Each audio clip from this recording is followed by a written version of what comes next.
And I was very lonely through all this, feeling very lonely and alone. And for these really dark ones, that's what I got from them was anger and hate and loneliness and all this. And I just didn't want them to be alone either in any of this. So not knowing what to do, what I did was probably dangerous. I don't know. But I had been learning how to grab them and hold them with light and energy. And I grabbed them. If they could move through time, I learned how to do that too, move through time with them so they couldn't get away and hold them. And then I pulled them into myself and I let them merge with me. I let them merge inside of me, and you get memories and flashes and all this kind of stuff with you. You get the anger too and all that with it, but you have to overcome that and know that that's not the truth. The anger and the hate isn't the truth. And so I just would hold on and just hold on. It's like you're not alone, you're loved, everything else, you always will be. This is who you really are.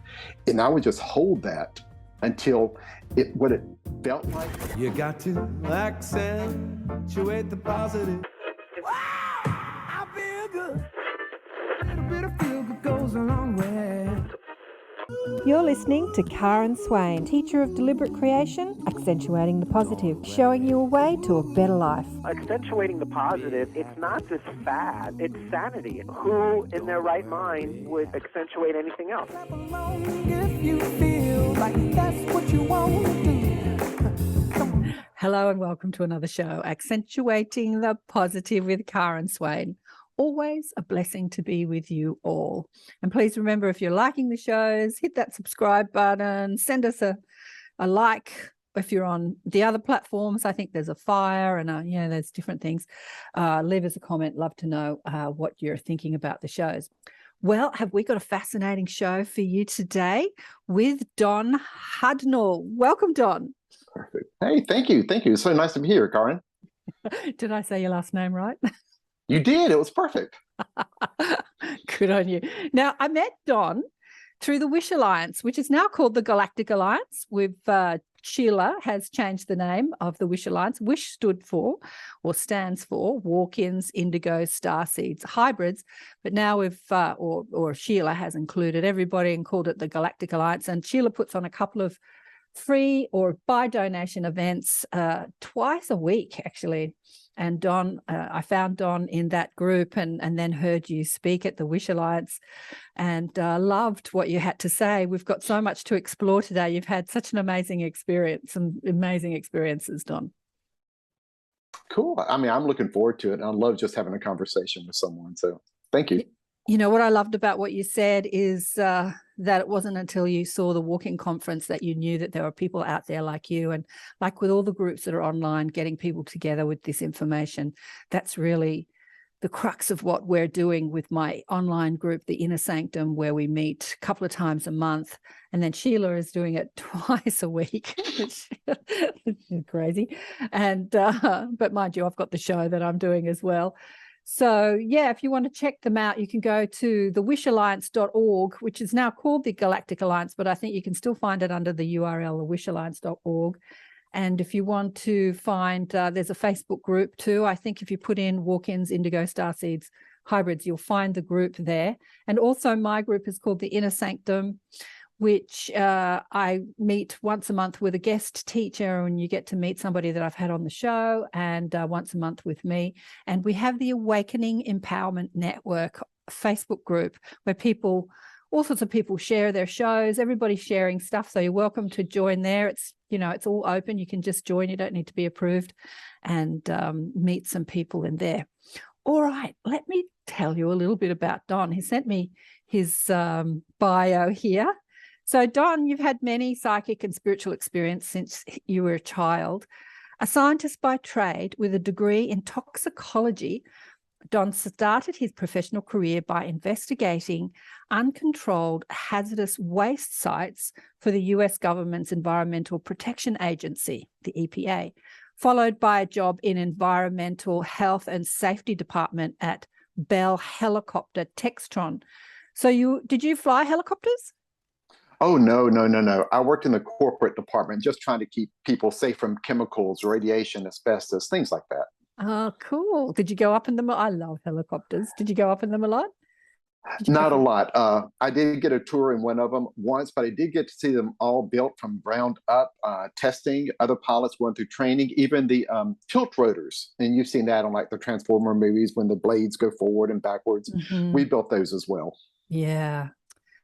Flight has always amazed me. I was in a helicopter recently when I was away at Uluru. My friend wouldn't come with me. She said it was too scary, but I loved being up in the air.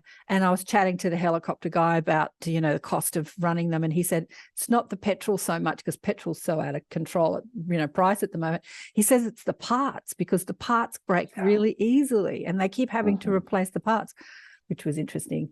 Yeah, but I think that anyway, we could advance that technology. Like even in the movie Avatar, those helicopters in the movie Avatar, anyway, let me finish your bio. Spiritual in nature. Don has memories from before you were born, and as a walk-in experience during puberty. His psychic abilities from birth made him feel crazy and alone in the dark until the third quarter of 2019, when voices in his head, his intuition, forced him to begin sharing his experiences on video, leading him to discover that he is not alone with this with his experiences and his knowings. And as I said, you found the walk-in conference and found a bit of a group through Sheila Seppi's Wish Alliance. And you've got a book on Amazon called A Starseed Lost in the Dark. And you're starting to you're sharing your experiences on your BitChute channel, which is called Just Me, but it's bitchute.com/Don Hudnall. All right, darling. Well, let's talk about how you remembered stuff before you were born. Like, where do you want to start? How did you remember stuff before you were born? I kind of always remembered it. There was about, I think on my video site, I say 2 years old, but it was probably more like 4 to 5 years old. And I specifically remember walking down the street of the boulevard, and it's like I'm starting to forget some of this stuff. And I literally forced myself to remember every single day, going step by step, every sentence, every color, every vision, every single day. And I had to do that for months. And that was at 4 years old, to try to force myself to remember. And I still forgot so very much. But I forced myself. And I knew even at that time that you're supposed to forget. Forgetting is normal. And I just knew that by doing this, I wouldn't be normal. I didn't know what my life really held. But because of that, I forced myself to remember. What did you remember? It's not as much as you would think, because I forgot so much, but I do remember sitting in almost like a classroom setting with, say, 30 other beings around. We were reaching into this world here. It was almost like reaching into through a holographic screen into this world, touching people and making suggestions. And it made a ripple around that person to where that suggestion made such an impact, even small ones, to where it rippled out and touched a second person and then a third person. And that's what we did. The thing is, we were doing this through intuition. It wasn't that we were so smart that we knew. It was almost like we weren't self-aware. And then I started becoming self-aware of my own being, my own identity self. And my changes got bigger and bigger, and it started causing problems. And then this being that was overseeing the whole thing shut my station down and telepathically told me to leave the room, go somewhere. And by going to this location, I would pass 2 guards, and you're never supposed to go past these guards. Do not go through this door. And I had to, I was told to. And as I approached, these guards looked at me and smiled, and that never happens. It totally freaked me out. And I figured a little bit more about just recently in the last few months about that. But what it was is I went into a room, and the only way I could remember it as a small child was there was an overseer type of being there. And it was like a book on a pedestal. And that's the only way I could think of this. I didn't know anything about portals or anything like a portal to Earth or anything like this. So I could only picture it as a book. And it was like transparent pages with glowing gold letters on it, on front and back. And even as you put one page on top of the other, the whole meaning of the words changed. And it was like looking into Earth's history, everything about Earth, everything about the people here. You could see the entire history from beginning to end of everything here on Earth. And I'm like, this is a thick book. I'm toward the end of things happening on Earth, and there's a lot of pages left. So I kept flipping, and it was a beautiful people, glowing light beings, perfection, just perfect, the way things were supposed to be. And then this overseer comes in and flips the book back. It's like, you can't go there. You've got to go over here and live one of these lives where people imperfect, they're born, they die, and live a life. You have to choose from here. And then I wanted to choose a little further down the timeline to where we are now. And the more I looked at a particular life, the more I got pulled into it and into my mother's womb and became me. And that's all that I could remember, nothing else. Wow. Well, that's pretty cool. What I was going to say is, you remember choosing one life, but you were probably choosing more than one life. Like, you were looking through all time and space. I talk about this all the time. When we insert ourselves into the earth experience, we do so through all time and space. But you remember inserting yourself into this life, into this timeline, but you don't remember like playing with the past or the future. I honestly don't. And this is going to be a little odd. Really odd, because I do hear starseeds talking about reincarnation, going through multiple lives. For me, the odd thing is this feels like my first time. Like, I didn't live all these other lives. This is my first time here. And even through my videos, sometimes I talk about it's like, it almost feels like I'm a baby. And then later on in my videos, like, I feel like a baby just beginning to open his eyes. And it's like, I'm such a child that I don't know what I'm doing. So it feels like my first time, and I'm just a baby still, a child. Oh, that's so interesting. Well, I'm asking the mob, the guides, and they're saying not the first time for your soul, for your group soul, but the first time for the aspect of you that walked in that's here. So yeah, you've had other lives on Earth, but there are different aspects, like different aspects of your soul.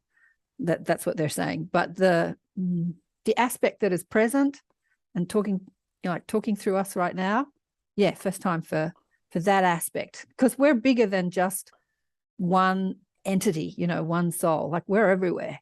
So yeah. And Corinne, that makes sense, because I do have some odd memories that shouldn't belong to me about other people here on Earth, and maybe that has something to do with it. But I've been so hidden all my life. I've never been regressed. I've never done hypnotherapy. I've never done anything like that. So I have no clue. Ooh, well, that'd be good. We've got to get you doing some hypnotherapy.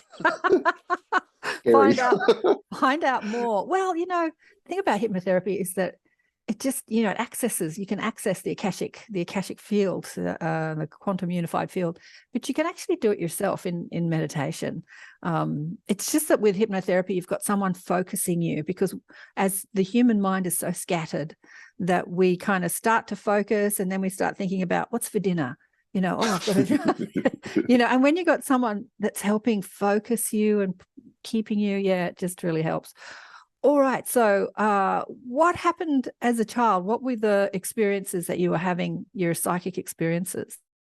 We lived in a haunted house as a child when I was, younger, single digit age. We actually lived in a haunted house. It didn't have a history of anything that we knew of before we moved in. Only one owner, a doctor and his wife, no children. After we moved in, weird things started happening. Objects would move around the house. My mom even describes the doorknob turning, and she's looking at inside and outside and just turning by itself. One time, the gas furnace under the house got a leak, and it filled the house with gas about to explode. And then she hears one of her children crying, and nobody's awake or crying, but it's someone kind of protecting us almost. And she got up, and we were able to cut it off and be saved. I saw dark entities out the window. I don't know what they were, but entities out the window. One time it felt like I was pushed off the top of the bunk bed, and something caught me and held me in midair, flipped me around and set me on my feet. Things like that happened. Oh, and one thing I did not talk about on Sheila's, the other thing, because this is my only second time ever to talk about any of this to anybody other than my videos. But one time I was really sick at Christmas, and I walked into the living room, and I saw little toy train tracks floating across the room and putting themselves together on the kitchen table. And then apples and oranges appearing midair and floating and putting down a little fake cardboard fireplace in little piles. The next day, my parents admitted that they bought the train track, but they didn't put it together. And they had no idea where the apples and oranges came from at all. They were shocked, a little scared, thought the house had been broken into. but nothing was taken, stuff was added. So things were interesting. Well, interesting. Very, very interesting to say the least. Yeah. When you were, okay, so how old were you when this was happening? How old? Between 4, 5? that I can remember that we probably stayed there till maybe I was 6 or 10, maybe. Yeah. So long ago, somewhere Yeah. around there. We were there for years. So as you were experiencing this phenomena happening, were you getting any sense, like what were you thinking as a child? Were you getting any sense of who it was, what it was? Like what were The you only feeling? sense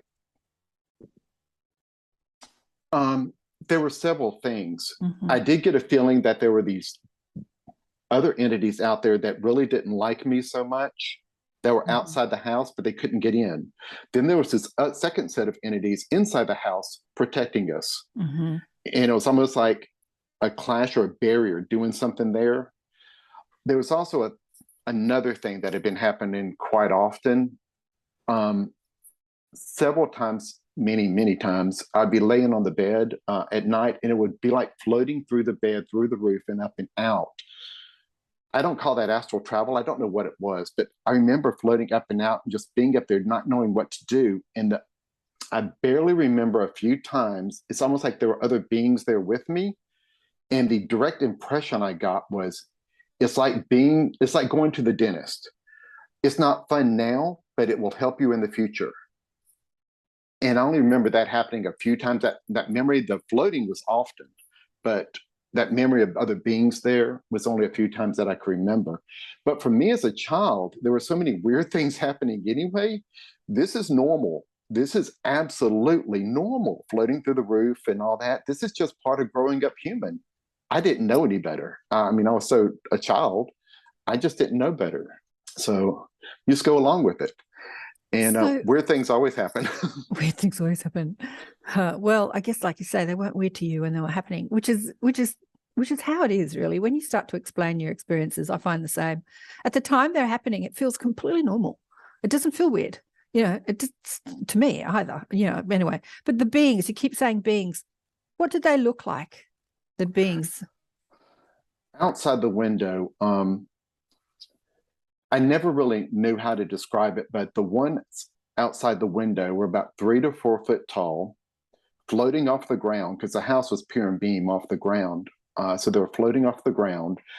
And at the time, I could only remember it was like brown fur, but it could be like moving hair in water or shifting shadows for a body. The face, I could not describe the face, but there were glowing red eyes. And that's all I remember for the ones outside the window. So it wasn't what people describe as Arcturians or Pleiades or Lyrans or anything like that. And I never understood anything like that until Linda Moulton Howe talked about an experience with a military guy. And she said this being was 3 to 4 feet tall, floating off the ground. I mean, I was so freaked out the first time that I got my dad out of bed and forced him to look for footprints. And, to go out and, I mean, it was something there. I mean, I know it was, because it was almost like I was trying to be paralyzed. And most of the time I always thought maybe it was just a night terror. But I was able to sit up and turn around, look through the window and stare at it directly in the face, but I still couldn't make out facial features. So I don't know exactly. What about the beings in the memories that you had before you were incarnated, where you were in a group of people looking into the earth experience? Like, who was surrounding you? What shapes, what colors, what did they look like? No one's ever asked that before. For us, the walls were white. Everything was white. We in the chairs were dressed in all white. Almost just everything was white. Everything. Except for the being up front. It was almost like tall, slender, and gray. And honestly, if I tried to describe facial features as an alien, this or that, I'm afraid that my current knowledge of what I've learned would influence that, because I never had that before. It was just this being, tall, thin, in gray. And that's all.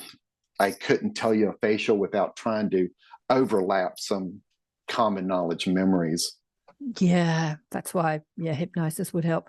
Well, okay, when I asked the question, before I asked you the question, I got that exact being, a tall, slender, grey-looking being, not necessarily grey skin, but grey-looking being. Yeah, just that tall, slender, hairless body shape. Yeah.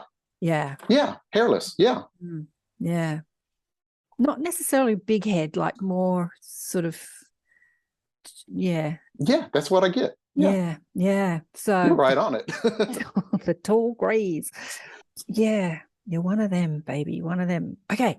What else happened? Let's talk about the walk-in experience. You said you were in your puberty. So how old were you? About 13, 14? More like 14, 15, probably around there, 14 to 16, somewhere around there. I don't remember exactly. I mean, I'm almost 59 now, so it's kind of, that's far back. It's a while ago. So what happened? I was going through a real suicidal depression. I mean, we were in a very small town. We had moved there, logging community, 1,500 people for the entire town. No traffic lights. The town shut down on Wednesdays just because there's not enough people. A post office shut down. Everything shut down. And part of the problem was this telepathy part, because I was hearing in people's heads, and not hearing. For me, even on my videos, I say telepathy shrug because I don't hear words. It's all pictures. I get pictures and concepts. I don't get words. And that had been happening since I was a very small child. When I mentioned the haunted house, it was happening there. And I always thought that as I grew up, maybe it's an adult thing, that adults are so good at this that they're hiding all this stuff until you reach a certain age, go through puberty, and then they'll tell you about it. So I waited, and I just kept waiting, and I kept waiting, and it never happened. And there were some things that happened, other things that happened, to where one day I finally ended up just laying in bed screaming to my mother in her head, and she couldn't hear me. I was just screaming. And anyway, it didn't work. And that's when I realized that I was different. She couldn't hear me. And that's when I started realizing it's not common with everybody. And that was part of the getting a grip. There was also a little bit of, I think, trauma that happened before that also added to all of this. But as a result of that, my memory is fragmented. I think a near-death experience happened then as well, but my memory is so fragmented, I can't remember exactly what happened. I think maybe in my subconscious it's still there, but I haven't gone there. And I think that's part of it. That led to it, and it's still stuck there, and it came out. Part of it, I felt like I was going insane with all the empathic stuff and the telepathy stuff. I even asked my mother one time, I said, I think I need to go to a psychiatrist. Something's wrong. And she sternly told me, you will never, ever do that. You will never do that. Because if you grow up, have children, you'll lose in a court case. And so she forced us never to do that. So that was not an option. So I went to the local preacher because there wasn't anybody else I could talk to. And we were doing church and the kids at the time with family and things like that. So the local preacher there, I went and talked to him in private and tried to explain a little bit of this. And what it came down to was he told me that I was the thing wrong with the world. And that did not go over well. He was my last hope. And when I came home after that, my parents actually, when I walked in the door, they thought he had sexually abused me. And I told them, no, it was something else. I couldn't even tell them what it was. It was something else. And I was so upset. There was nowhere I could go, nowhere I could turn to. People were going to kill me. Everybody's going to kill me. That's what they wanted to do. And that kind of thing. So there was nowhere I could go. I tried. It became so dark. I even packed a bag right after that same day, right when that happened, to run away from home. There's got to be something out there. My parents are nice people. They're kind and everything, but I was in such a dark place. And they caught me at the front door. Where are you going to go? Trying to be parents and be nice and understanding. But I was in such a dark place at the time. I heard it as, where are you going to go? Kind of like, if you go anywhere, people are going to kill you. There's nowhere you can go. you're alone. There is nowhere you can go. So I went back to my bed and just laid down and decided I knew how to astral travel at that time. It was something I just picked up, just knew how to do. And I told the universe laying down there, I'm done. I won't be a mistake here anymore. I'm done here. Use this body, do whatever you want. I don't care. I'm done. And I astral traveled out and never planned on coming back. I don't know where I'm going to go, but I'm not coming back here. And then something happened, and that's when the walk-in happened. Oh, gosh, Don. You know, I think that you're talking about every sensitive teenager that doesn't understand who they are in this world. Because apart from being galactic beings and star seeds and hybrids and all that sort of stuff, we're spirit. You know, we don't belong in this world. We belong in another realm. And highly sensitive kids, they kind of know that. They feel the density of this world. They feel all the fear, and they understand on a knowing level that it's not who they are, but they just don't know how to get out of it. Yeah. That was it. And you're the only resource to many teens, well, many people that feel this, many sensitives, is just to leave, leave the body. But there is a way out. Yeah, there is a way out. So, wow, okay. What happened when the walk-in came? Like, what did you experience? It was, I'm out of my body. I'm gone. And then it was like something, it was, do you know that feeling of like the first really crisp fall, autumn day, and it feels like the air is so clean and so clear, and you can just inhale life almost just because it's so beautiful. It was like that. It was like clear and cool and crisp, and it just poured in like water. And it was odd. And everything changed. Everything changed. I mean, the colors lit up. I saw life in everything, in reality, and the rocks and everything. And the first breath I took, it was like I'd never breathed this air before. It was brand new air. I had never breathed it before. Even getting up to walk, it was like I'd never taken a step before.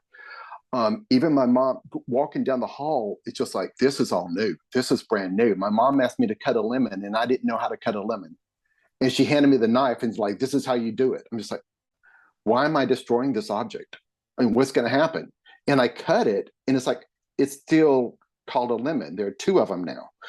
And I was confused.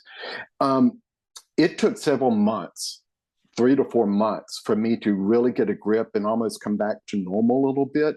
The thing I learned is I didn't have immediate access to my past memories.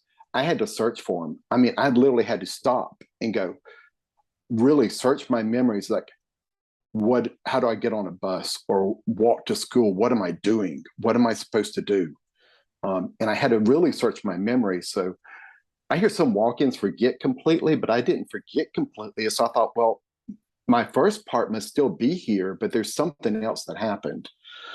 But that's what it was like. And maybe I was lonely, but I started talking to everything. I started talking to trees. I started talking to the weather, the sky. I talked to every single thing around.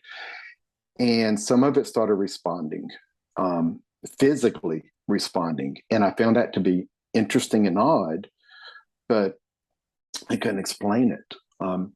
Much, much later, it's kind of odd while I'm still alone and doing my videos on my video site. At one point, my mom asked, I started opening up to my mother. I kept all this secret. So I finally started opening up little by little, small pieces. And I finally told her about this little walk-in experience. And she said, I think I know what came into you. It's like your uncle or something. I'm like, no, I know what it was. I said, it was like a higher version of myself. It's like, I'm still me. And I tried to explain that to her, but I still didn't understand it myself because I have never heard about star seeds or walk-ins or anybody else even telepathic like me. It wasn't there. But I just knew this. And when the walk-in conference, I'm like, wow, I can't believe I actually recorded it, proving it to myself. And honestly, that's the only way I could have believed it with a scientific background and being science all my life, is doing these videos, recording it years before that walk-in conference and hearing all of this and getting confirmation of everything that happened to me. It's like, I've got it recorded on video. I'm proving it to myself and that it was all real. So that's kind of what it was like. Wow. Yeah. Wow. So you had to, you had, it was almost like you had some sort of amnesic experience, like you didn't have access to memories. Like, yeah. So doctors would call it amnesia, I suppose, but the memories were there. You just had to find them. You just had to access them. Yeah. Yeah. And okay, with your parents, they sound like lovely people, but do you think they were, on board with what you were going through? Do you think that tell us about your parents? Dad was previously a banker. Dad still doesn't believe in any of this. No, very much against it. And I tried to explain a couple of times, like, no, you're just like everybody else. You're putting one pants leg on at the same, just like everybody else, one pants leg at a time. You're not any different than anybody else. That's Dad. I mean, he's very much in the physical world, very much. Mom, on the other hand, is very socialite. If I gave her a totem animal, it would be a butterfly.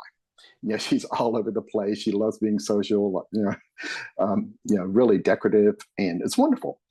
But also at the young age, that's not what they weren't into any of this. Even the small towns we lived in, there were no books like this. There was no internet, no cell phones, no personal computers. None of this was out there. And Mom wouldn't talk about any of this as if any of it was real. So I couldn't talk to them about anything. And it's only been the last couple of years that I've started opening up to Mom a little more and a little more.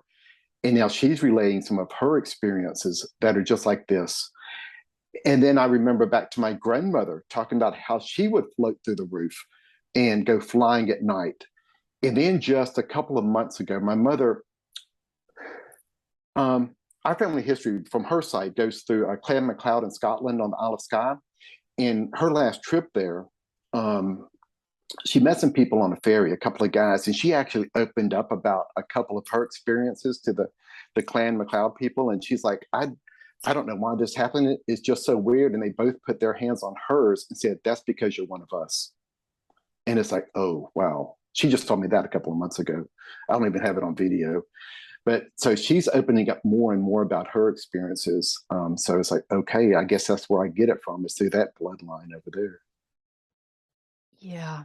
I think that, as starseeds, when we're choosing parents, we are choosing parents that have the opportunity, ability to awaken to who they are as starseeds. Often it doesn't happen because we get so seduced into the third dimensional reality of what it is to be human.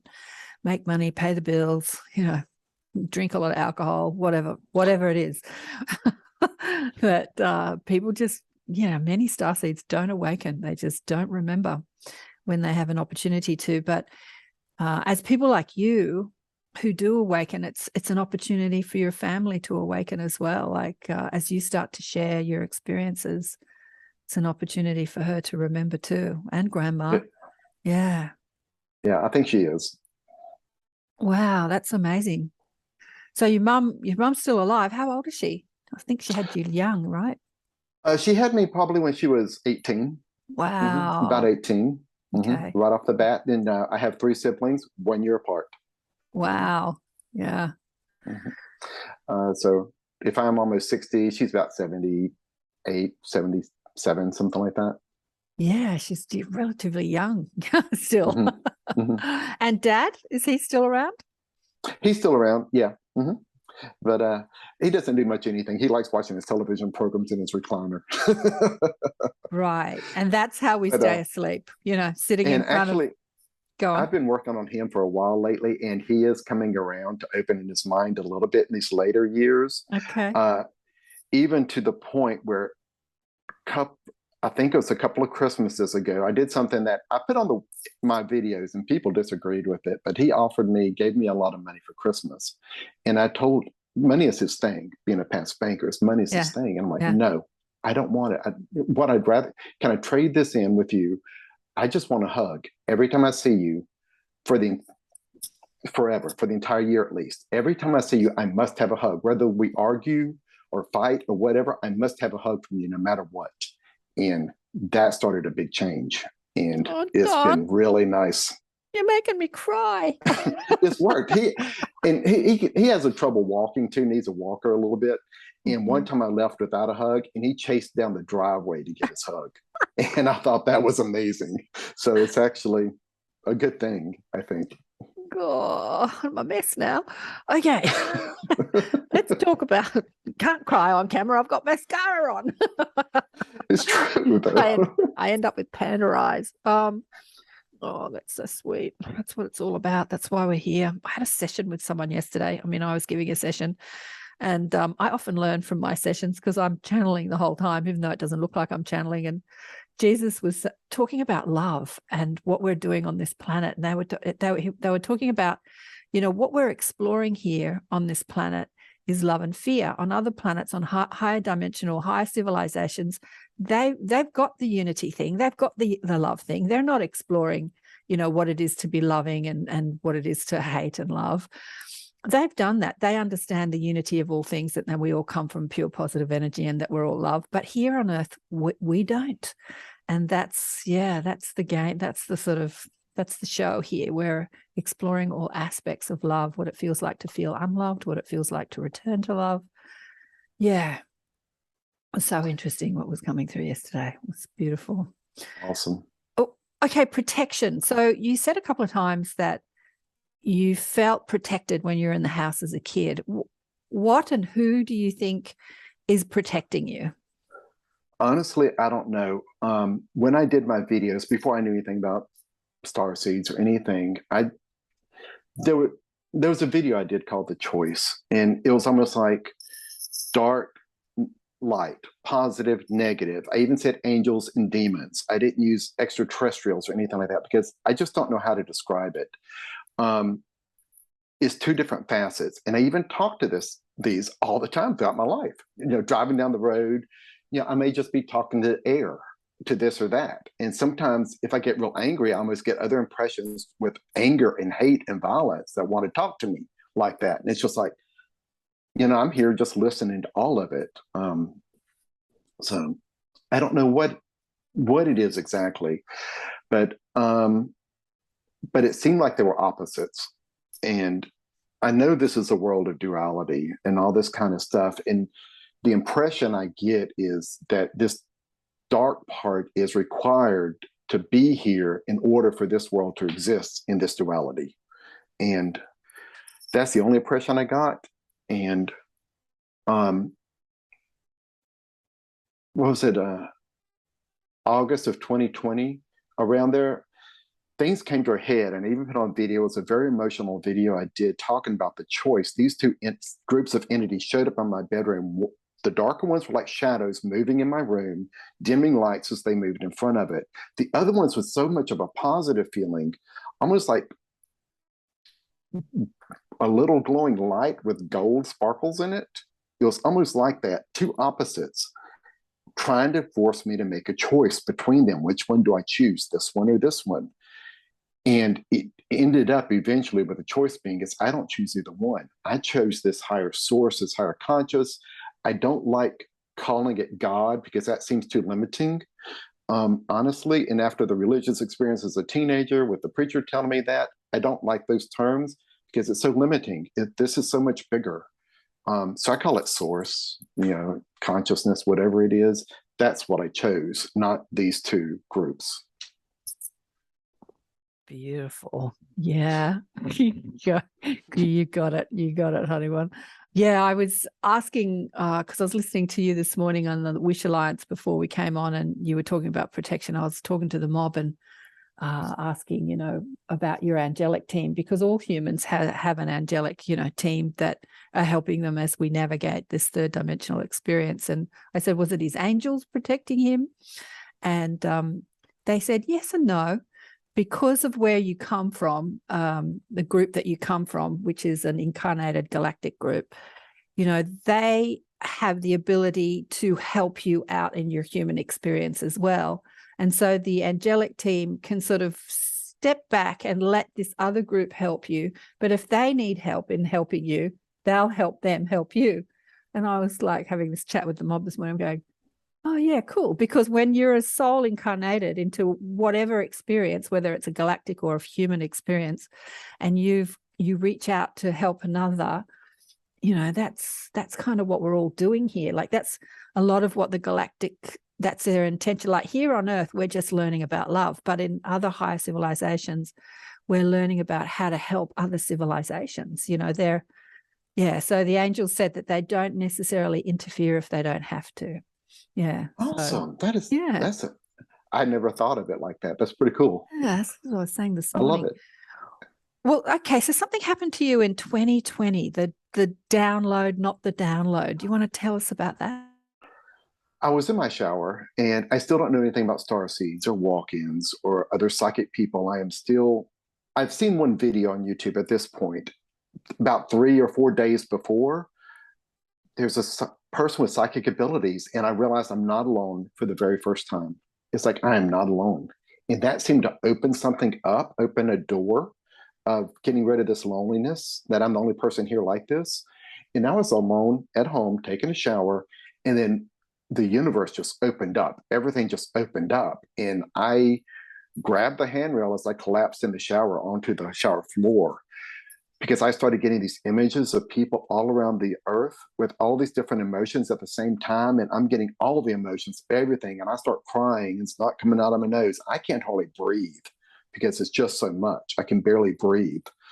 I'm also learning to forgive everyone for everything across time. I'm just realizing that all these people I was seeing, they're just like different versions of me. Like I'm just like them. I'm human. I am just like them. I'm just like every person here. I'm capable of everything that every person has ever done. Every murderer, every saint, every Neanderthal. I am capable of all that because I'm human. And then I had to forgive all of that within myself. It's like I have all that within me, whether it's in the blood or genetics or whatever, all this is within me. And I have to forgive myself. And that's hitting at the same time. And then I'm also seeing waves of light moving through space as consciousness. And I am clueless. I'm just like, what? It was just so much like that. And I ended up just shaking, barely able to crawl out of the bathroom with stuff like that happening, and going lying on the bed till my wife got home. And she catches me at home with my arms wrapped around me like this in the recliner. And she's like, what is happening? And I tell my wife everything. She's the only person that's ever known about all of this part of me. We met in the 7th grade, ended up getting married. So she knows everything from before the walk-in to what happened. Even my eyes changed color during the walk-in. It was weird.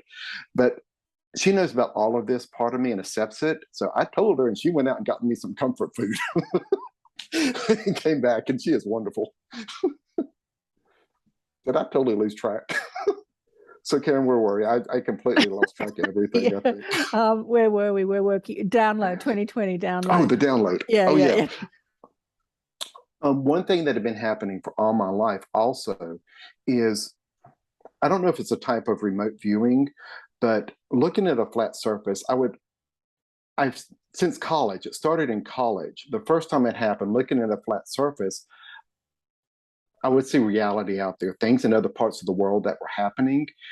And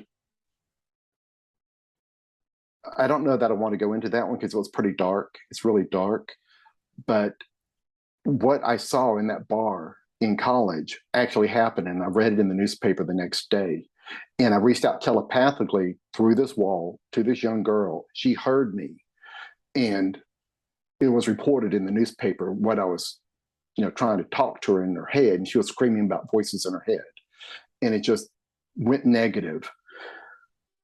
That was really a turning point for me to start denying everything, because I felt guilty because of that experience. Like I tried to help. I wanted to help her so much, and it didn't help. It made things worse. But I see through this wall, and as part of that experience, I put up a landscape barrier. So every time I see a flat surface, I would just see a landscape. And it helped me a lot. Okay, hang on. I'm a bit confused. Sorry. All right. So we've had you in the shower. You've collapsed in the shower. You started to see everything. Now, what's happening with the girl in the bar? Were you still in the shower? Sorry. I was just trying to explain this seeing through walls part. What happened Okay. in the shower with that is I put a landscape barrier up. I lived like that since college. Every So, flat surface I'm seeing through, and I see a landscape barrier. But in the shower, what also happened? It shattered those barriers. My protective landscape barriers, the universe opened up so much, it shattered my landscape barriers. All right. That's what I So was trying to get to. when you were younger, every time you looked at a flat surface, you could actually see through it. So you created a screen Hmm. to not do that because it freaked you out a bit. That's correct. So what's this girl in the bar? I don't understand where that fits in. Were you in a That's where it bar? first happened. You were I was sitting in in a a bar. bar. Okay, okay. Mhm. How old were you I when that was happened? college days, so probably College. 19, 20. You were sitting in a Uh, bar. mhm. With some friends. I had a beer, and they went up to get other beer. I'm at the.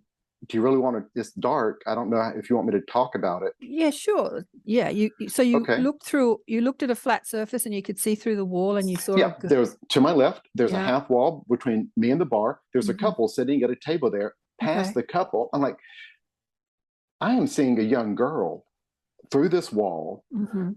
auburn hair on the sidewalk. There's a person behind her, grass on, next to a road, and I'm seeing this young girl. I'm like, is that a picture? That's my first impression was this is a photograph on a wall, Okay. and then it moved, and I'm like, this is not a photograph. I'm like, why aren't these people seeing this? The people sitting next to that wall are not seeing this. I'm like, what is happening? And then I see her just screaming and things like that, and she starts pouring gasoline on herself. Oh, wow. And I'm like, I'm crazy already with telepathy and all this, and Mhm. I'm going to try reaching through this wall with telepathy and tell her, please don't do this. Everything's going to be okay. Please just don't do this. Mhm. And then she starts screaming more and yelling about voices in her head. She can hear these voices in her head. They're so loud. And then she lights the match and catches fire, and I get to watch it. Oh, wow. And then the next day, I go into the student union and I read in the paper that happened at the exact same time. The same girl, same description, and said she was screaming about hearing loud voices in her head. And I'm like, that's Oh. exactly what I saw. And that's when it started. And then That's it just when you continued. that's when you put up the screen. That's when you I started denying as much as I could. None of this ever Okay. stopped. But Okay. I felt so guilty over that I definitely refused to talk to anybody about it Right. because I was guilty.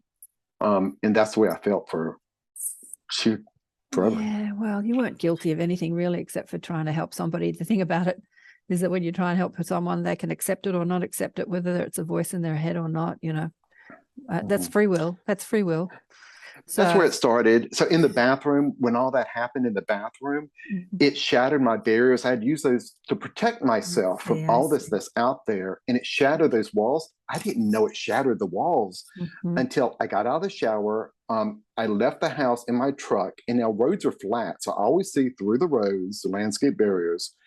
Right out of my driveway, I start seeing reality through the roads and getting the emotions at the same time of every person I'm seeing.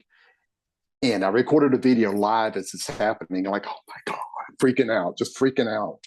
It took probably 3 to 4 days for me to get a grip because I could only handle being out of the house for about 2 hours maximum because there was so much emotion hitting me. And my wife knew this and helped me out a lot with that. But after 3 or 4 days, I started getting it under control and being able to handle it better, but it took a while. And I thought maybe I had a stroke. But the lucky thing with me is that I record videos, and I was recording videos every single day, and I could tell that I was not slurring words. My memory was still fine. I could still write fine, and I could prove that to myself by rewatching the videos. It's like, I'm not slurring words. This wasn't a stroke. So how did you navigate that? Because that was only a couple of years ago. How did you navigate the walls coming down and you having this greater access, greater awareness? What did you do? Well, the reason I kept the walls up this whole time. No, but what did you do when the walls came down, like during the shower, and like how are you navigating that? Where you've now got this greater awareness. It was difficult. It was very, very hard when that happened. It was so much emotion coming through, so much hitting me that I sat in my recliner for about 3 days. Now, at this time, I'm still going through radiation therapy for cancer. Oh, wow. So I was doing that at the same time. Oh, So okay. I had to go out and do that every day. Go out. So I had to go out every day, but that's all I could handle was go do that and come back and then get in the recliner and just literally do this. It's like I'm trying to hold myself together for all these emotions coming in. Oh, wow. I just asked the mob, he had cancer? Why did he have cancer? And they said, because he built the walls. Very possibly the walls were my protective device, but they also kept me from learning anything new. Exactly. Exactly. And I went, right. And then he said, that's why the walls needed to come down. Yep. Listening to your story, Don, sounds so similar to when I was expanding my psychic abilities, but I was doing it deliberately, like with awareness. When I was in my 30s, I had so much awareness that going outside, going to the supermarket was just crazy. I could feel everyone's thoughts, but not just the people in the supermarket. I would look at a shelf full of advertising and I could see all the executives making decisions about what color to pick. It was just crazy what was going on. And often I would drop my basket and run home and just do what you do, just rock in a corner going, I'm never going out again. I'm never going out. Exactly. I just give me ice cream. Yeah, ice cream. Yeah, the supermarket was hell. But it took me years to navigate that. And what the guide said is that I had to clean up my own emotions because you're only available to what you're a match to. So if you're in a frustrated, angry, critical state, you're going to be available to all that, right? But if you're in a happy, joyous, loving, peaceful state, then you're going to be available to that. So your vibe attracts, your vibe, your thoughts attract. So, so I spent a lot of time doing some personal growth courses and cleaning up my own thoughts because the awareness was crazy. Yeah. I love that you use that example of a grocery store, because even in my videos, that's the example I use is a grocery store. Mm-hmm. Because that's one of the ones. It's just like every time you see a person, walking in there, it's just like wham, wham. Wham. So it's just like, so that's one of the actually grocery store. I think that's kind of neat. So how did you navigate it? How are you coping with all that awareness? Are you still having that much awareness now, or have you sort of brought it in, or have you shifted your vibration? What are you doing? Well, it's all positive stuff, kind of seeing through the walls. It still happens. And it's more than that. It used to just be flat surfaces. Now it's all the time on everything. It's just a feeling all the time. And it's like I'm becoming more part of everything. It's weird, and I'm just hoping I don't wind up on more medication or anything. I have medication for the cancer stuff, but no more, please. But things still happen to this day. Even just last week, last video I recorded was last week, because it's not just my personal awareness that happened. Things manifest around me, and I even recorded it a week ago because one of the Zoom presentations I heard, because my mission's a little different than people. It's more like guardian, protect kind of thing. And she was talking about this, and I started just thinking about, I'm like that. I don't put stuff in chat. This is on my second time to talk to someone really like this. And I'm silent. I've been the one that's hidden, being kept quiet in the dark for so long. I'm silent. And then I'm just going out to get fast food a couple of minutes from the house, and the song comes on the radio I never heard before called Silent Guardian. And I'm like, that's exactly what I was thinking at the time. And then I'm like, well, it's not just me. There's got to be others like me, guardian types out there. So, it's got to be at least a few out there. Then I leave the fast food restaurant, turn on the radio again, start the car, turn on the radio again, and come back. And the very next song starts playing, and it's on Pandora. It's not on my phone. It's Guardians at the Gate. And I'm just like, things like that happen all the time, almost daily, with songs on the radio. It's very weird. For example, when I talked about in the shower and my landscape barriers crashed down, there were two songs that came on the radio. One of them was The Walls Come Crumbling Down. And I'm just like, are you serious? And then the other one is Call Me Anytime by Blondie or somebody like that, or something like that. I'm like, seriously, universe? It's okay. I'll call you anytime. So that kind of stuff. I'm laughing my head off here. I know. Don't you love the way they can control songs on the radio? It's just amazing. Even when it's Pandora, it's amazing how they can do that. It is. Oh, and even regular radio stations. When Mhm. putting these videos up, when I first started, I am driving down the road. I'm like, I am crazy. I am crazy for putting this out. People are going to lock me up in institution. And the song that came on instantly right then was "Crazy on You" by Heart. I'm like, seriously, seriously.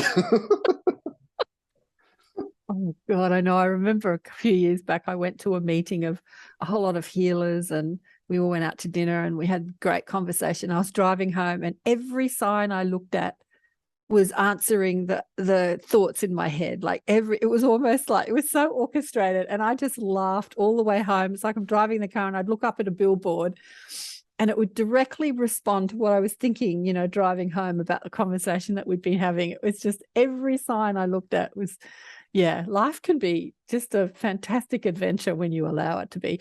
Just like you said at the beginning, Don, I was talking to everything and things were talking back to me. Like you can talk to trees and mountains and sand and oceans, but you can also talk to, radios and billboards. Everything's talking back to you if you're open to see it. Yeah. Mm-hmm. Mm-hmm. Yeah, that's beautiful. Yeah. Guidance. Wow. Okay. So where do we go from here? Okay. Silent guardian. Yeah. So this is a question. So what do you think your mission, apart from being a silent guardian, why do you think you came to Earth? Why do you think that aspect of you walked in? Is it just to be a silent witness, to be an observer, a guardian? What else do you think you're here to achieve and do for this world? I haven't even put that on a video. I told Sheila Seppi the final piece of it when she interviewed me for her new book, We the Experiencers. I told her that. And I briefly mentioned my mission kind of thing in that presentation you saw, but I didn't say what it was. So you're asking directly now. And then I read it in J.J. Hurtak's Keys of Enoch on the third to last page. And I'm like, that's me.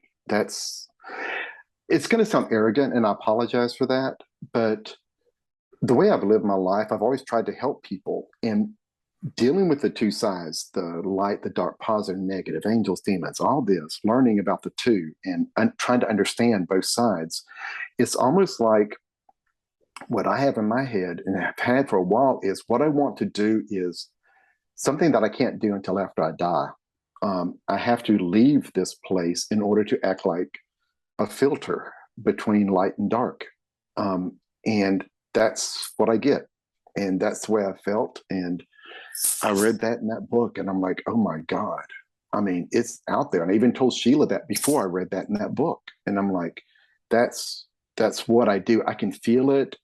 I know how to deal with it. I know how to block some of the dark from people. I know how to feel that part of things, the dark part of things, and how to change it, switch it, block it, change it from like, we haven't gotten into this, but I know how to deal with it, and not just for myself, but for others. So, well, things like that. I get it. I think that's what a lot of us are doing here, like the legions of starseeds and walk-ins and light workers and difference makers are here to help this consciousness of this world shift out of fear into love and to unify consciousness from separateness to a loving unity. And we're doing it in a myriad of ways. But just like I said to you before, so many, even the starseeds, even the teachers that come into this world with a mission to do that, get stuck in the sticky matrix of this world, seduced by the illusion of fear and caught in the sort of third dimensional trap of struggling and, surviving and trying to crawl up the success ladder and make more money and get more stuff and, and be on Instagram, be an Instagram influencer and, self-importance. They get so caught up in the story of me. It can be such a trap. Yeah.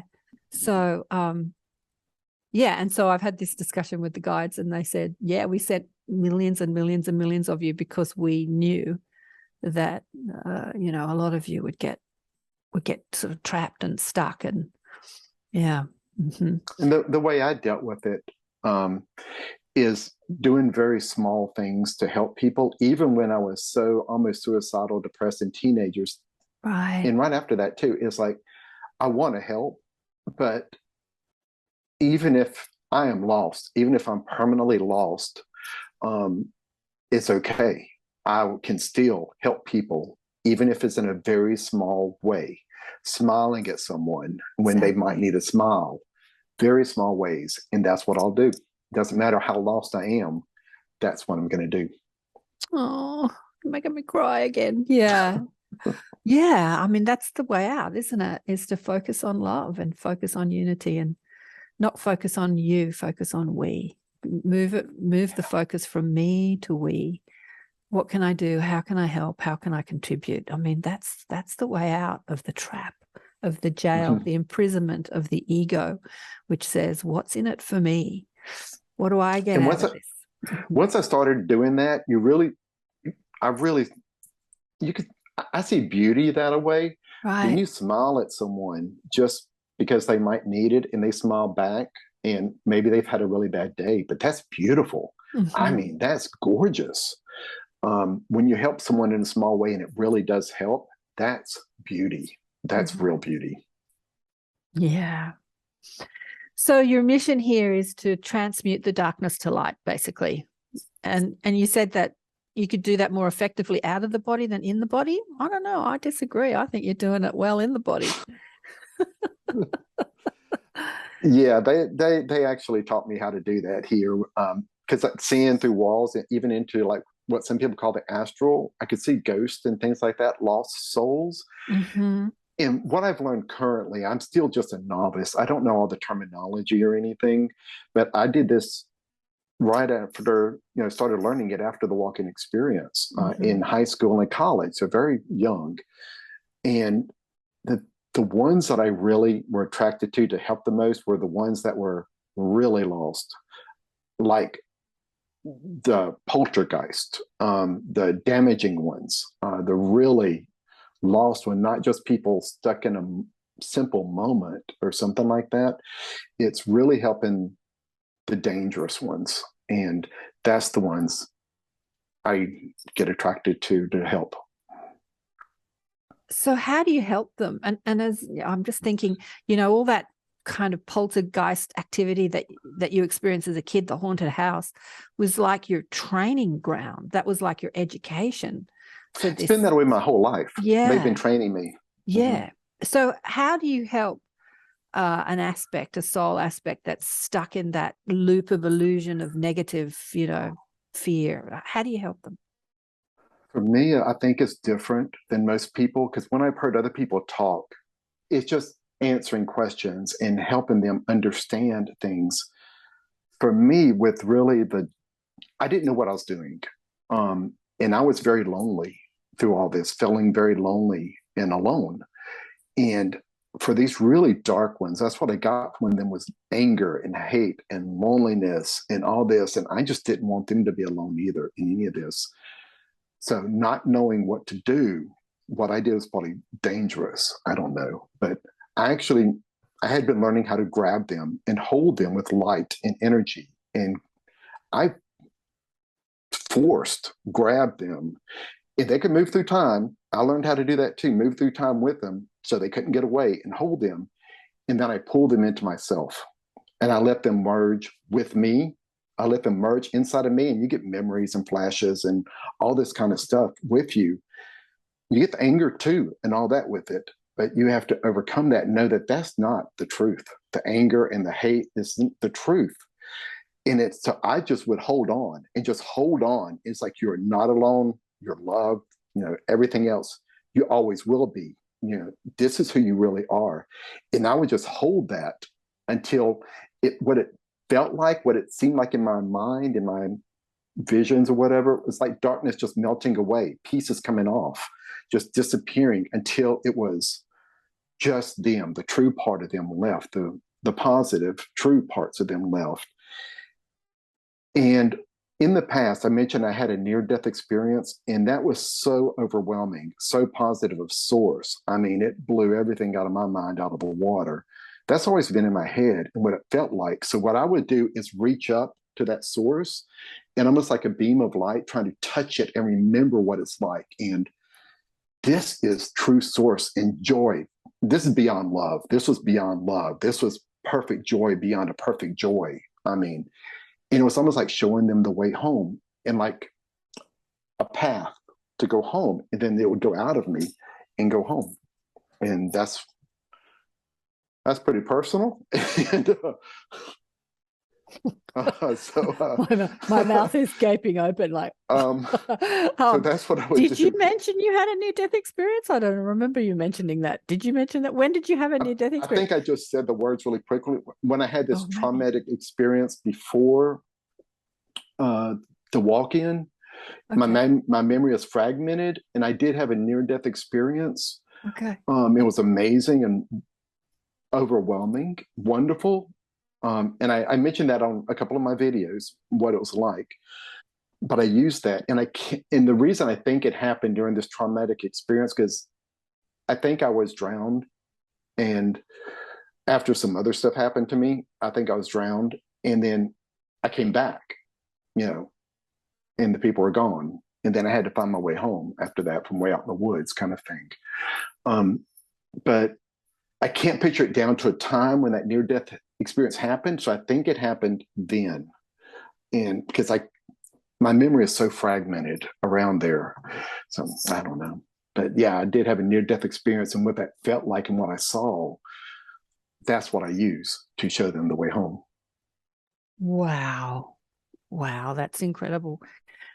Well, Don, I've only ever heard of one other person doing that in all the 30 years I've been doing this, and that is Ethan Fox. Is that taking that energy into themselves? Because so many people are pushing negative energy away, like they're pushing it away from people, they're pushing it away from themselves. But I've only ever heard of one other person saying, send me all your negative energy because I don't feel it, and I'm going to send it back to wherever it comes from. And that's Ethan Fox from Awaken Empowerment Network, I think they call themselves. I don't know who that is. That's amazing. Even on my video, the choice, I say that. I said, everything dark, negative to me, send it all to me. Yep. I'm good with that. I can handle that. Bring it. Bring it on. I've never heard anyone, just the one other person, because as I say, most people are like trying to protect themselves from the, and get rid of it. But yeah, but you understand that you've got that generator of light within you that knows how to, to deal with it. So the mob are saying that's one way of doing it, but you don't have to do it that way, they're saying. But you and your mob are amazing because you're asking some great questions. They interrupt me. They interrupt me. Ethan Fox, wow, somebody like me. Ethan Fox, yeah. But wow, that's amazing. So you do that with disincarnate entities. What about with people, incarnate physical people, when you come up against someone who's struggling, who's in depression? I mean, I know that you're not working as a healer or a teacher. You've said that you're like the undercover guardian, the undercover angel. I meet a lot of you guys. I tell you, I've met a lot of you lately, the undercover angels working in, behind a desk at a car rental place and picking up the garbage bins. And then we have these awesome galactic conversations. It's like, whoa. Anyway, I've been meeting a lot of you undercover guardians lately. But are you doing it deliberately, consciously, when you're around people that you can feel and see that are hurting? Yes. Tell us about that. Even in high school, after the walk-in, I did this, and I do this all the time. One example I'll give you is there was a boy in high school, no friends. He wanted to make something out of his life, but his parents were in drugs and everything else. He couldn't get out of it. He didn't know how to get out of it. So I wanted to help. And the only way he could trust me is if I went down that path, that dark drinking, alcohol, underage path, and be with him. And I did that consciously, knowing I would have to go down so far to connect with him, to pull him back out. And I did that. And boy, I got in trouble that one time. I got really drunk and showed up at night at home. But even my mom and parents the next day said, "Are you going to do that again?" I said, "Yes, I would do that absolutely again," because I knew consciously what I was doing, and it was pulling him out. And he started feeling self-worth and wanted to make something out of himself, leave town, get a better life. And I hope it worked good enough because my parents couldn't understand and forbade me eventually from ever seeing him because of his parents. And I hope I helped enough. And I've always done that. Even sometimes there have been times when even some people just sitting on a park bench, maybe I could feel something from them and I would just go sit down next to them. Sometimes you don't even have to say anything. They just need somebody next to them, you know, and just sit there with them. And so things like that, which I call that small stuff. So I would do things like that. I do things like that. Well, if you call that small stuff, what do you call big stuff? Oh, oh no. Karen, oh no. Come on, spill it, Don, spill the beans. This is getting into where I need medication for craziness, okay? Because it's almost like the big stuff I call big stuff is like being able to affect reality in planet-wide scales. I even put a video out on this. It's like pre-COVID that everybody knew, January of 2020. I mentioned it's in my video I put out there. It's like I can sense that there's this energy, this dark that's building up over there on the northwest corner of the United States. And that's where it hit first, was over there. I'm like, I feel it building. I can do something about this. I can stop it right now, or I can let it go. What am I going to do with this? It's like, I don't want to make this decision because I even put in my video, I said, if it goes, it's going to hurt and kill a lot of people. It's going to do this. And so what I did, I tied it to a particular political event. I said, if this happens, it will be released. And it happened and it went out. So I can see these, it's like shadows moving on the planet in my head that I can see and feel. It's like, just like with the dark and the lost souls feeling that dark, I can feel it and see it. And it's like moving it and shifting it and changing it to the way things happen. I know it sounds crazy, but there's been physical proof of this. Even as a teenager, shifting what I call shifting reality. I've only actually shifted history 3 times. Things that have happened, like a news story come on about an airplane crash. And it's like, well, I'm weird. This kind of weird stuff happens. Let me try something that's I've already heard about, that's set in stone, see if I can change it. And so what it was is reaching out to reality, all of reality, my personal reality. And it's like trying to convince yourself that this didn't happen, and really forcing yourself and convincing yourself and forcing the world around you to change, forcing yourself to change, that this didn't happen. This actually didn't happen. The airplane didn't crash. Nobody died from this, blah, blah, blah. And then a few minutes later, it came on the news. That was a false reporting. The airplane didn't crash right then. It had happened years before. They just picked up an old flyer and reported it as current. Okay, it's a coincidence. Several years later, same thing happened. And I did the same exact thing happened. False reporting on the news that it was an airplane crash. I'm like, okay, I'm going crazy. Now, I'm not doing that again because it took a lot of energy. It took a lot out of me to do that. The third and final time was my wife knows about me, and this was probably 3 to 4 years ago. Her brother died. My brother-in-law died in an accident. And she realized during all the death stuff that, I mean, they were very close, talking every day. We'd take him out to dinner every week. And then finding out that a month before he died, he turned all of his life beneficiary insurance, everything over to someone we had no idea. She'd never been to his house, anything else, lived in another state. Me and my wife, very, very upset.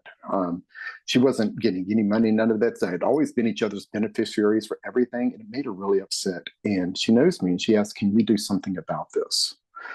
I told her, no, this is what he wanted. I don't want to interfere like that with what they wanted.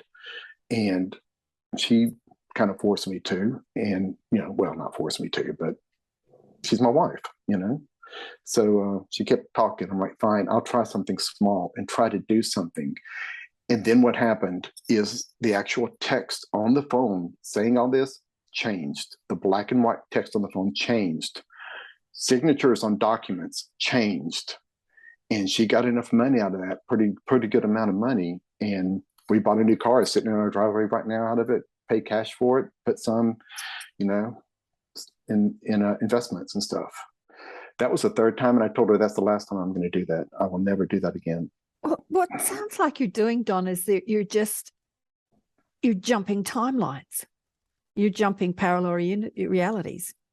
Corin, I think you might be right in some cases, because at one time I owned my vending company, and the prices I'm the only one with the key. I'm the only employee. The prices on my vending machine would change, and I have to go back and change them. And I'm like, one time I dropped a teacup out of the dishwasher and it never hit the ground. It just vanished. And just last year, in my four-wheeler at the homestead I work at, all the gloves in the back of my four-wheeler were left-handed except for one right-hand glove. I went back the next week, it was reversed. And I'm just like, oh, this is just life. It's just sounds like they're messing with you. You just go with it and laugh and deal with it. Well, like the weather. You see, I know that it sounds strange, this stuff, but I've been talking about this stuff for a long time. I once showcased this guy who came to the Academy of Light, which was a group that was meeting once a week that I was involved in when I was in my 30s, that was talking about apports. And you know what an apport is? So things, ships? And apport is not a port, but an apport. So it's like things just appearing out of the universe, like you're talking about the cup dropping and then disappearing. So it's the opposite to that. It's like things appearing, like dropping and appearing. So recently at an IANS talk, Marcus, one of the guys that was attending I still haven't got him on the show yet because he's shy to share his experience. He's got a whole lot of photographs of things that have apported, like have appeared, and usually small crystals and stones and stuff. And as we were sitting there talking and looking at them, one dropped out of the ceiling and landed next to me. And he said, "Oh, there you go. That's for you. A little green crystal." Yeah. So have you experienced things like that? Things like not dropping out of, well, not that I recall. Other things that happen, like with money, things do appear for me that I need. It just appears. One time me and a friend were walking through like a fair, and we were drinking beer, right out of college. And we ran out of money. He's like, "We need money for another beer. We don't have any more money." I'm like, "Wait a minute. Just wait a minute. $5 will come to us. Just give me a second." And then I see a piece of paper flying through the air. I reach up and grab it, and it's $5. That kind of thing. So it didn't just for more. appear. Well, I did get more. I got $80 when the four-wheeler tires went out. So I found $80 just right in front of me. So I bought tires. But I don't ask for money because it's not about money or power. Yeah. I never ask for money. I don't want money. It's almost like I feel like money's a corrupting influence. The more I want it, the worse it gets. Yeah. The less I want it, the more it comes to me. I have had that lesson so many times. I cannot tell you how many times I have that lesson.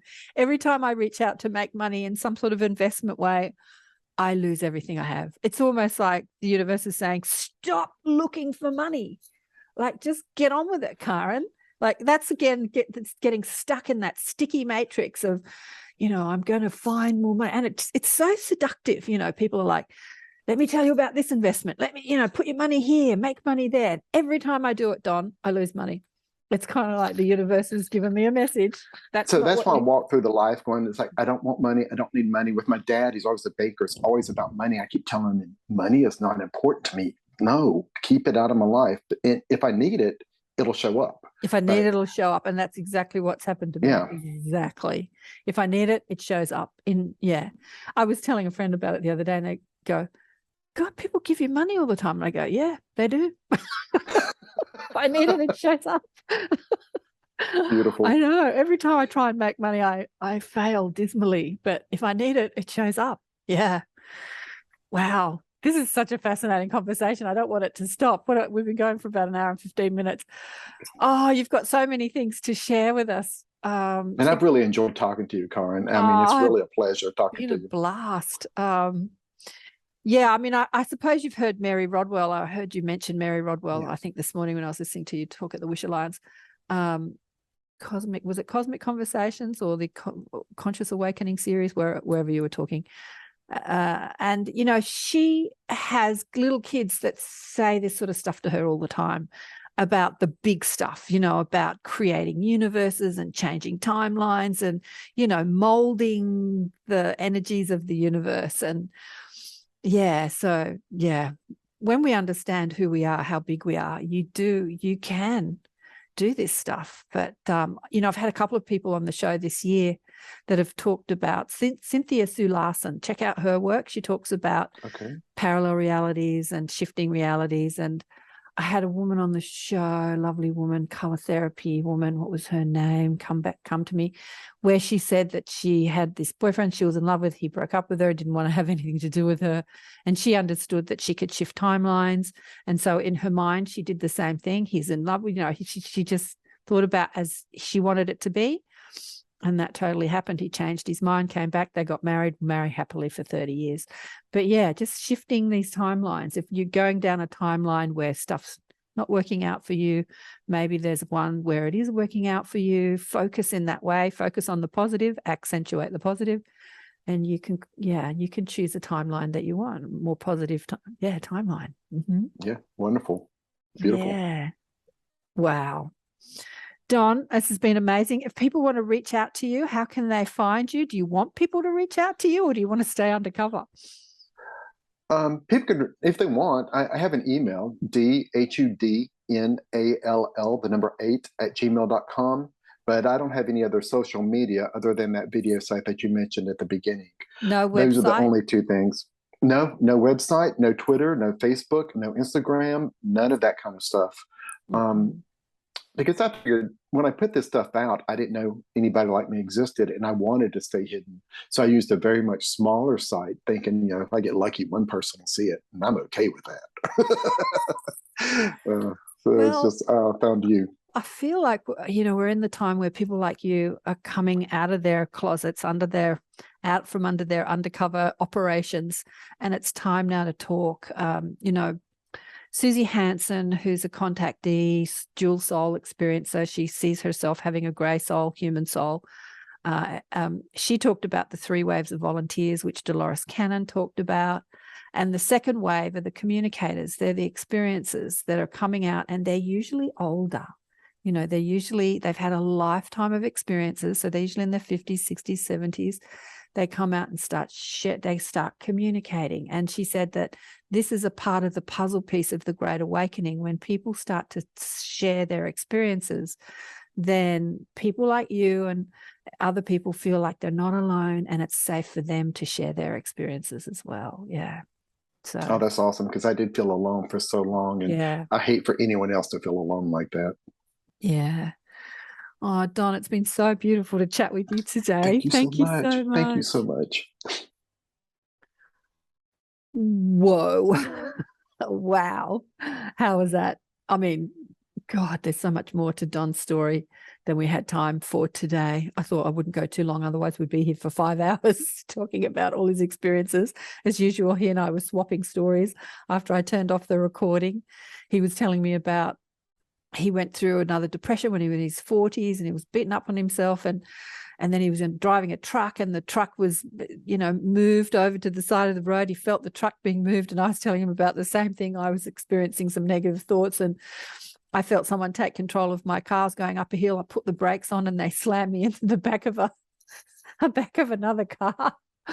It's like, clean up your thoughts, get over it. And he said, what did he say? He said that on the radio, after he had the experience of the truck being moved over to the side of the road, a song came on the radio, Hold On, Don't Give Up, because he was feeling like it was all too hard. Yeah, it's amazing how much, you know, love and support we have for us in this world, really. We are never, ever alone, ever, ever, ever alone. Although he has experienced a lot of loneliness in that he hasn't met physically any humans that are really like him, only online in various groups. The guide said to him afterwards, you got to stop saying, I'm alone, I'm alone, I'm alone, because that's what you're putting out there. That's what you're transmitting and that's what you're experiencing. even though he's opening up now and he's finding people electronically, he said it'd be nice to meet someone physically. He said, they said within the next 24 to 48 hours, when you stop thinking those thoughts and transmitting that thought and start feeling like there's lots of people out there and that you're not alone, you'll meet someone physically, which is what a lot of people say to me. I'm so alone in this. I'm so alone. But remember, your thoughts create your reality. You're not really alone. It's just that you're believing you're alone. And so that's what you get to experience. So when you say, my vibe attracts my tribe, and, you know, there are people out there like me and I meet them all the time, that's what you get to experience, because that's what I believe and that's what I get to experience. I am meeting people all the time, especially the undercover ones. The mechanic, you know, the lady behind the rent-a-car desk, the guys that are picking up the garbage bins, taking garbage bins into the building, you know, just, yeah, everywhere I go. And something happens where this conversation gets sparked and we realize that we're all on the same page. We are never alone. So when you have that thought, I'm alone, you could be living next door to somebody for 30 years. Who thinks like you, and you'd never experience it because you're talking about the weather or what you had for dinner. Yeah, they're right in front of you all the time. But when you're open to this conversation and you know you're not alone, you will experience a different reality. Yeah, you get to create it. You create it. You can change timelines. I loved him talking about changing timelines where something had happened and then he thought about it in a way where it's different and turns up. Yes, fascinating. We are powerful, right? We are powerful. Fascinating guy. I loved that conversation. I heard him speak, obviously, in the cosmic conversation or the conscious awakening conversation through the Wish Alliance with Sheila. And he did a presentation. And like you said, it was his first time speaking. So he was a little all over the shop. He said a lot, but yeah, it's hard. It's hard to share your experiences for the first time when you've never done that.